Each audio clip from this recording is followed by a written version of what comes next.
আসসালামু আলাইকুম প্রিয় শিক্ষার্থী বন্ধু, আশা করি সবাই ভালো আছো। আজকে আমি অষ্টম শ্রেণী বিজ্ঞান বিষয়ে তোমাদেরকে তৃতীয় অধ্যায়ের আমরা সপ্তম পর্বে তোমাদেরকে স্বাগতম। তো আজকে আমরা যে কথাটা বলবো, যে বিষয় আলাপ করবো, সেটা হচ্ছে ইমব্যাবিশন। তারপর উদ্ভিদের যে পশ্চাদন হয় সেটা। তো ইমব্যাবিশন কি? অধিকাংশ কলয়েডধর্মী পদার্থ প্রাণীগ্রাহী। উদ্ভিদদেহের বিভিন্ন ধরনের কলয়েডধর্মী পদার্থ বিদ্যমান, যথা স্টার্চ, সেলুলোজ, জিলেটিন ইত্যাদি। তো এইসব পদার্থ তাদের কলয়েডধর্মী গুণের জন্যই পানি শোষণ করতে সক্ষম। তো কলয়েডধর্মী বিভিন্ন পদার্থ উদ্ভিদের ক্ষেত্রে কোষপ্রাচীর, যেই প্রক্রিয়ায় নানা ধরনের তরল পদার্থ উদ্ভিদের ক্ষেত্রে পানি শোষণ করে তাকে ইমব্যাবিশন প্রক্রিয়া বলে। আসলে ইমব্যাবিশন প্রক্রিয়ার মাধ্যমেই আসলে উদ্ভিদ কী করে পানি শোষণ করে। আর শোষণকারী পদার্থটি হাইড্রোফিলিক পদার্থ বলে। এই শোষণকারী যে পদার্থটি আছে সেটা হচ্ছে হাইড্রোফিলিক পদার্থ। ব্যাপারটা খুব খেয়াল করে দেখবে, এটা হচ্ছে হাইড্রোফিলিক পদার্থ। আর একবার একটু দেখো, অধিকাংশ কলয়েডধর্মী পদার্থ পানিগ্রাহী। ঠিক আছে, উদ্ভিদ দেহে বিভিন্ন ধরনের কলয়েডধর্মী পদার্থ বিদ্যমান, যথা স্টার্চ, সেলুলোজ, জিলেটিন ইত্যাদি। এসব পদার্থ তাদের কলয়েডধর্মী গুণের জন্যই পানি শোষণ করতে সক্ষম হয়। ঠিক আছে, তো কলয়েডধর্মী বিভিন্ন পদার্থ উদ্ভিদের ক্ষেত্রে কোষপ্রাচীর, যেটা যে প্রক্রিয়ায় নানা ধরনের তরল পদার্থ উদ্ভিদের ক্ষেত্রে পানি শোষণ করে তাকে ইমব্যাবিশন প্রক্রিয়া বলে। যদি বলা হয় ইমব্যাবিশন প্রক্রিয়া কাকে বলা হয়, আর শোষণকারী পদার্থটিকে কী বলে? হাইড্রোফিলিক পদার্থ। যেহেতু এখানে বহু নির্বাচনী অনেক প্রশ্ন আসে, সেজন্য তোমাদেরকে খেয়াল করতে হবে কি, যে ইমব্যাবিশন কী, তারপর হচ্ছে হাইড্রোফিলিক কী। এটা খুবই গুরুত্বপূর্ণ। তো উদ্ভিদের খনিজ লবণ শোষণ পদ্ধতি। উদ্ভিদের স্বাভাবিক বৃদ্ধির জন্য কতগুলো খনিজ লবণ প্রয়োজন হয়? উদ্ভিদের জন্য প্রয়োজনীয় খনিজ লবণের উৎস মাটিস্থ পানি। মাটিস্থ পানি হচ্ছে উদ্ভিদের খনিজ লবণের উৎস। মাটিস্থ পানিতে খনিজ লবণ দ্রবীভূত অবস্থায় থাকে। ঠিক আছে, এই যে আমরা যদি একটু খেয়াল করে দেখি, এখানে মূলের কোষে অভিস্রবণ প্রক্রিয়ায় পানি শোষণ। এই যে এখানে জাইলেম আছে, তারপর বহিঃস্তর আছে, এগুলো হচ্ছে মাটির কণা, এটা মূল রোম। ঠিক আছে, আচ্ছা, মূলের মধ্যে যেই আঁশ থাকে, মানে চুলের মতো যে লুম, এটা মূল ত্বক, মূলের যে উপর অংশ যেটা। তারপর হচ্ছে অন্তঃত্বক, পরিচক। এইরকম একটা চিত্র তোমরা অঙ্কন করবে, যে মূলের কোষের অভিসরণ প্রক্রিয়ার পানি শোষণ প্রক্রিয়াটা ছবিসহ এটা অঙ্কন করবা। এই হলো আমাদের ইমব্যাবিশন প্রক্রিয়া। তো আরও যে বিষয়টা বললাম, খনিজ লবণগুলো মাটিস্থ পানিতে দ্রবীভূত থাকলেও পানি শোষণের সঙ্গে উদ্ভিদের লবণ শোষণের কোনো সম্পর্ক আসলে নেই। দুটি প্রক্রিয়া হচ্ছে ভিন্ন। উদ্ভিদ কখনো লবণের সম্পূর্ণ অণুকে শোষণ করতে পারে না। লবণগুলো কেবল আয়ন হিসেবে শোষিত হয়। তো উদ্ভিদ মাটির রস থেকে খনিজ লবণ শোষণ দুইভাবে সম্পন্ন করে।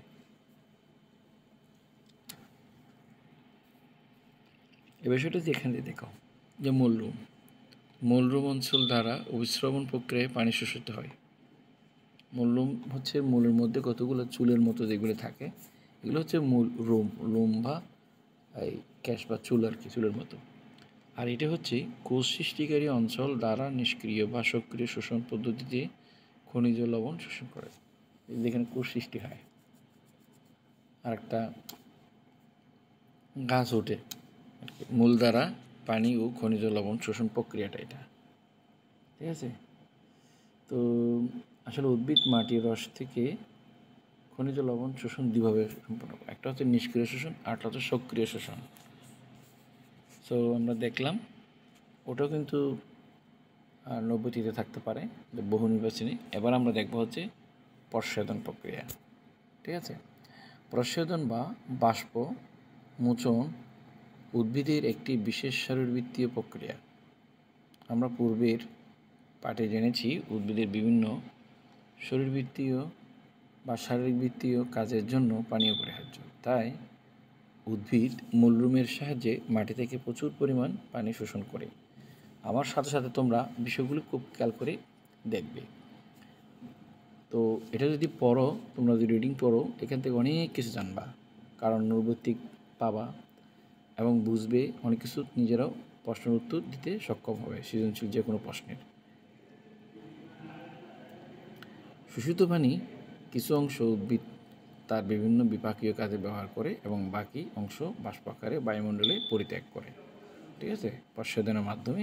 এটা আমরা যে ঘাম হয়, যেটা ঘাম বের হয় এরকম আর কি। অনেক সময় উদ্ভিদের গায়ে পানি দেখা যায়, সেটা। তো উদ্ভিদের দেহাভ্যন্তরে থেকে পাতার মাধ্যমে বাষ্প আকারে পানি এই নির্গমনে প্রক্রিয়াকে প্রস্বেদন বা বাষ্পমোচন বলে। উদ্ভিদের দেহাভ্যন্তর থেকে পাতার মাধ্যমে বাষ্প আকারে যে পানি বের করে দেয় সেটা হচ্ছে প্রস্বেদন। তো প্রস্বেদন প্রধানত পত্ররন্ধ্রের মাধ্যমে হয়। এছাড়া কাণ্ড ও পাতার কিউটিকল এবং কাণ্ডের ত্বকে অবস্থিত লেন্টিসেল নামক এক বিশেষ ধরনের অঙ্গের মাধ্যমেও অল্প পরিমাণ প্রস্বেদন হয়। প্রস্বেদন কোথায় সংঘটিত হচ্ছে তার ভিত্তিতে প্রস্বেদন 3 প্রকার, যথা একটা হচ্ছে পত্ররন্ধ্রীয় প্রস্বেদন, আরেকটা হচ্ছে ত্বকীয় বা কিউটিকুলার প্রস্বেদন, আরেকটা হচ্ছে লেন্টিকুলার প্রস্বেদন। এই যে আমার যে 3 প্রকার যে প্রস্বেদন হচ্ছে, প্রস্বেদনগুলোর নাম আমাদের জানতে হবে। এটা নৈর্ব্যক্তিকও কিন্তু আসে, তোমরা তো দেখবেই এখানে প্রস্বেদন যে কত প্রকার, 3 প্রকার, 3 ধরনের হয়। একটা পত্ররন্ধ্রীয় যে পাতার মাধ্যমে যেটা হয়, একটা ত্বকের মাধ্যমে বা কিউটিকুলার প্রস্বেদন বলা হয়, আরেকটা হচ্ছে লেন্টিকুলার প্রস্বেদন। এখন কোনটা কোন জায়গায় আছে সেটা আমরা দেখি। এই যে এখানে সবুজ ক্লোরোফিল যেটা থাকে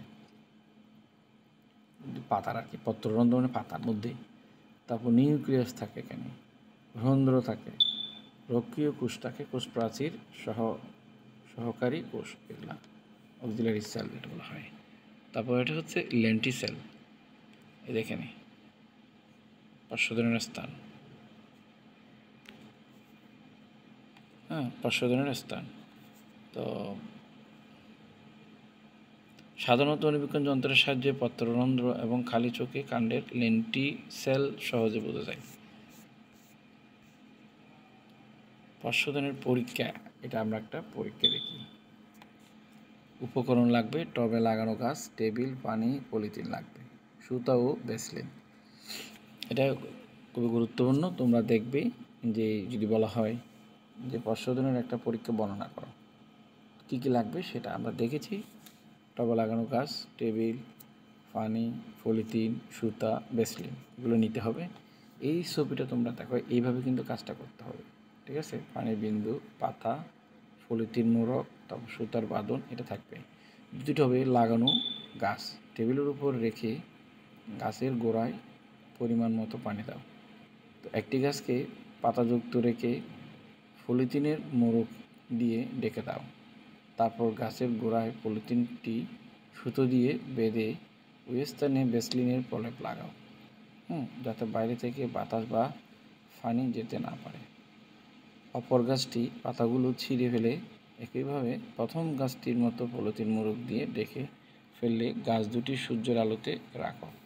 পর্যবেক্ষণ, কিছুক্ষণ পর দেখবে পাতাযুক্ত গাছের টবে পলিথিনের ভিতরে বিন্দু বিন্দু পানি জমে গেছে, কিন্তু পাতাবিহীন গাছের টবে পলিথিনের ভিতর পানি জমেনি। তার মানে বোঝা যাচ্ছে যে ওই পাতা থেকেই, যে পাতার মাধ্যমেই প্রস্বেদনটা হয় সেটা বোঝালো।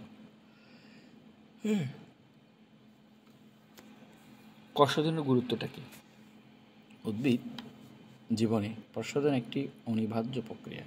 প্রস্বেদনের ফলে উদ্ভিদ দেহ থেকে প্রচুর পানি বাষ্পাকারে বেরিয়ে যায়, এতে উদ্ভিদ মৃত্যু হতে পারে। তাই আপাতদৃষ্টিতে উদ্ভিদ জীবনের প্রস্বেদনকে ক্ষতিকর প্রক্রিয়া বলে মনে হয়। এই জন্য প্রস্বেদনকে বলা হয় উদ্ভিদের জন্য একটি নেসেসারি ইভিল। তবুও প্রস্বেদনের উদ্ভিদ জীবনে খুব গুরুত্বপূর্ণ, কারণ প্রস্বেদনের ফলে উদ্ভিদ তার দেহ থেকে পানিকে বের করে অতিরিক্ত পানি বাষ্প থেকে মুক্ত থাকে। প্রসাধনের ফলে কোষরসের ঘনত্ব বেশি পায়। কোষরসের ঘনত্ব বৃদ্ধি অভিস্রবণের সহায়ক হয়ে উদ্ভিদকে পানি ও খনিজ লবণ শোষণে সাহায্য করে।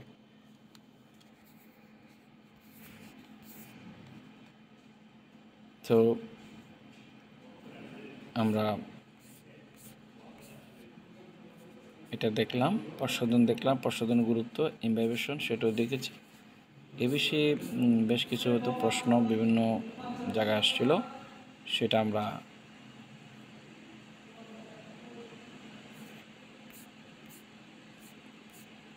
হয়তো বলতে পারবো। তো সবগুলো পড়ার পরে প্রত্যেকটা বিষয়ের উপর প্রশ্নগুলো আমরা তোমাদেরকে দিব, যে তোমরা যাতে এগুলি কী করতে পারো, শিখতে পারো। তো আমরা এই টপিকটা একটু পড়ব। আমাদের এর দেশ শেষের টপিক হচ্ছে পার্ট 8 থেকে 10, পানি ও খনিজ লবণের পরিমাণ। আমরা জেনেছি যে উদ্ভিদের মূলরুমের সাহায্যে মাটি থেকে পানি ও খনিজ লবণ শোষণ করে। এই পানি ও খনিজ লবণের দ্রবণকে কাণ্ড এবং শাখা প্রশাখার মধ্য দিয়ে পাতায় পৌঁছানো দরকার, কারণ পাতাই হচ্ছে প্রধানত এগুলোকে সালোক সংশ্লেষণ প্রক্রিয়ায় খাদ্য তৈরির রস হিসেবে ব্যবহার করে। আবার পাতা তৈরির খাদ্য উদ্ভিদ তার দেহে বিভিন্ন অংশে যথা কাণ্ড ও শাখা প্রশাখার পাঠিয়ে দেয়। উদ্ভিদের মূলরুম দ্বারা শোষিত পানি ও খনিজ লবণ মূল থেকে পাতায় পৌঁছানো এবং পাতায় তৈরি খাদ্যবস্তু দ্বারা সারা দেহে ছড়িয়ে পড়াকে পরিবহন বলে। তো শোষণের মতো পরিবহন পদ্ধতি ও উদ্ভিদের জন্য অতি গুরুত্বপূর্ণ। জাইলেম ও ফ্লুয়েম নামক পরিবহন, খুব খেয়াল রাখবা, জাইলেম ও ফ্লুয়েম নামক পরিবহন টিস্যুর মাধ্যমে উদ্ভিদে পরিবহন ঘটে।